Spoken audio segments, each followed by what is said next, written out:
Ассаламалейкум, құрметті көрермендер. Бүгінгі видео кондер мына аяққа қосқан кезде компрессор қосылып кете береді ғой. Аяқ пен лобовой қосқан кезде және де лобовойға қосқан кезде, ал аяққа қоссаң компрессор қосылмайды, кондер қосылмайды да. Енді соны кондер қосылмау үшін не істейміз?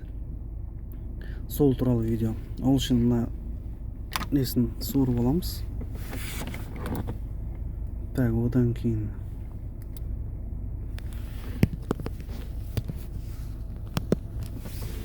кейін көріне ме, көрінбей ме анық. Ішінде мынандай өзінің датчигі болады. Отверткамен екі жағаны ұстап тұрған қыстырғышын сәл кер жереміз да, и бұны осылай босатып қоямыз. Болды. Босатып қоямыз. Еш нәрсеге тимейді, ол ешқандай замыкание, еш нәрсе болмайды. Мен осылай жүргеніме уже бір жылдан астам. И қайтадан өзің мынау крутилкасын саламыз. Аяққа қоямыз. Ешқандай компрессор, кондер, еш нәрсе қосылмайды.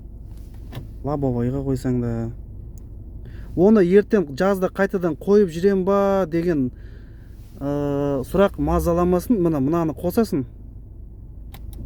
Болды, кондер қосыла береді өзі. Басасын, өшіп қалады өзі. Болды, осақ.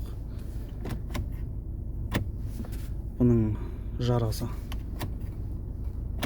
Мына хоть лобовойға қой, любой положениеге қой, ешқандай кондер қосылмайды. Сол күйі тұра береді. Ішінде ешқандай некеді, ол тимейді, ол замыкание, еш нәрсе болмайды.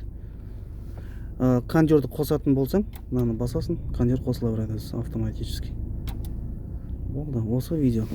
Ұнаса лайк, комментарий, каналға пытырлатып кетіп қойсаңыз, көмегі тисе рахмет.